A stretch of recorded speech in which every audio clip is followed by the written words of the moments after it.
उद्योगमंत्र्यांना दिले पत्र.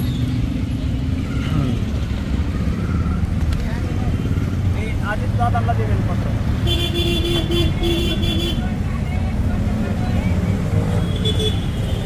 काय नाव आहे तुमचं? अण्णा व्यंकट पटेल, गाव वडगाव सिद्धेश्वर, तालुका जिल्हा धाराशिव. काय आहे तुमच्या मागण्या? काय ते वडगावचं सिद्धेश्वर येथील शेतकऱ्यावर MIDC काय 12-13 मध्ये अन्याय झाला असं निश्चित आहे म्हणते. काय काय विषय आहे? वडगाव सिद्धेश्वर MIDC मध्ये 2012-13 साली अवॉर्ड झाला. 2019 साली 146 हेक्टर जमीन MIDCच्या नावे संपादित केली. त्याच्यामध्ये 89 हेक्टरचे पैसे शेतकऱ्यांना वाटप सुद्धा झाले. 57 हेक्टरचे पैसे 2019 पासून आजही जरीचं कारण देऊन आम्हाला वाटप आमचं थांबवलेलं आहे. आणि MIDCच्या नावावर आजही आमच्या जमिनी आहेत. आज आम्हाला पीक विमा मिळत नाही, पीक घेता येत नाही किंवा कुठल्या अतिवृष्टीचं अनुदान भेटत नाही. एवढा अन्याय आमच्यावर MIDCने केलेला आहे. ह्याच्या निषेधार्थ आम्ही इच्छामरणाचं आंदोलन सुद्धा केलं, तरीही शासन आमची दखल घेत नाही. कधी केलं आंदोलन? जुलैमध्ये केलं. किती जण उपोषणाला बसला होता? इच्छामरणाचं आंदोलन केलं त्यावेळेस. उपोषणाला आज बसला. कोण कोण बसलंय? मोहन पाटील आणि अण्णा पाटील. मग मागण्या काय तुमच्या आता नेमकं? आमचा मावेजा मिळावा. आमचा एकतरी मावेजा द्या, नसेल तर आमच्या जमिनी परत द्या आणि आमचं नुकसान भरपाई द्या. आमची मागणी एवढीच आहे. आम्ही उद्योगमंत्र्याला, मुख्यमंत्र्याला सगळ्याला पत्रव्यवहार केलेला आहे. स्पॉटला जाऊन त्यांना पत्र दिलेत. ते सगळे पत्र आहेत माझ्याकडं. तरी पण त्यांनी आतापर्यंत दखल घेतलीच नाही. मागच्या महिन्यात मी मुख्यमंत्र्यांना भेटलो होतो, फडणवीस सरांना. त्यांना पण पत्र दिले, तर ते म्हणले योग्य ती कारवाई करू. 10-12 वर्ष जर यांना कारवाई करायला वेळ लागत असेल तर शेतकऱ्यांनी करायचं काय? शेवटी आमच्या नावावर 7-12 नाही, खायचं काय आम्ही?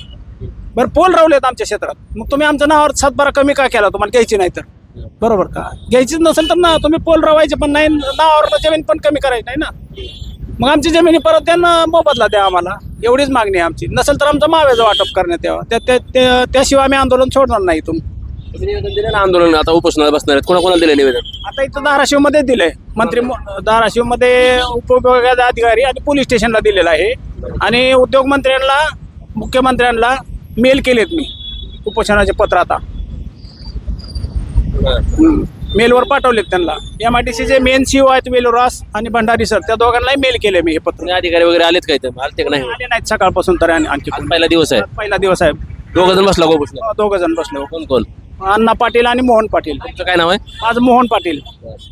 आता मला सांगा, किती जमीन आहेत, काय त्याच्यामध्ये एकूण जमीन किती आहे? एकूण जमीन आहे आमची 57.14 हेक्टर.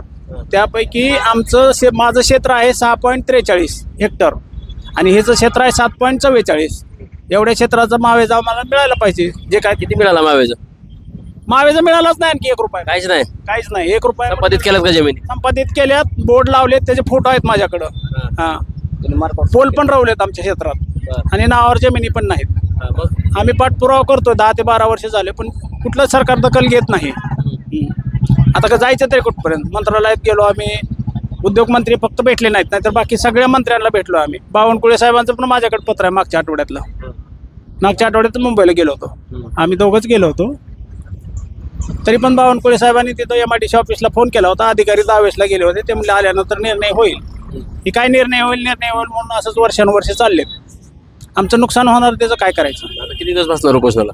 आमरण उपोषण करणार आम्ही जोपर्यंत आम्हाला न्याय मिळत नाही तोपर्यंत. एक तर जमिनी परत द्या, मोबदला द्या, दोन्हीपैकी कुठलंही करा. आमचं नुकसान भरपाई देऊन मी तसं पत्र पण MIDCला दिलेलं आहे. ते पत्र आहेत माझ्याकडे सगळे. ते MIDCचे अधिकारी वगैरे कोणी भेटले होते?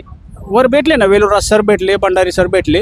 त्यांनी मला 7 तारखेला भेटल्यानंतर भंडारी सर म्हणले होते की तुम्हाला 20 तारखेपर्यंत माझ्याकडे या, मी फायनल करतो तुमचं.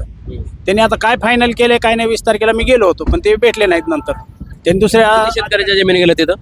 आता कमीत कमी 7 गटाचे पेमेंट बाकी आहे. जवळजवळ टोटल शेतकरी 25 ते 30 शेतकरी आहेत. आता 7 गटातले 22 शेतकऱ्यांचं पेमेंट वाटप बाकी आहे आणखी. तर ते काय मागणी आहे तुमच्या आता? आम्हाला मावेजा मिळावा, नसेल तर आमचे नुकसान भरपाई देऊन आमच्या जमिनी परत कराव्यात, एवढीच मागणी आहे आमची. मागणी दुसरी काही नाही. आमचं नुकसान भरपाई जे झालंय ते नुकसान भरपाई द्या, आमच्या जमिनी परत द्या. आमचं काय म्हणणं नाही तुम्हाला घ्या जमिनी असं. आमचं नुकसान भरपाई जे झालंय 2012-13 पासून तेवढी नुकसान भरपाई द्या, हेक्टरी 4 लाख रुपये प्रमाणे, आणि आमच्या जमिनी परत करा. नसेल तर आमचा मावेजा द्या, विषय क्लोज करा.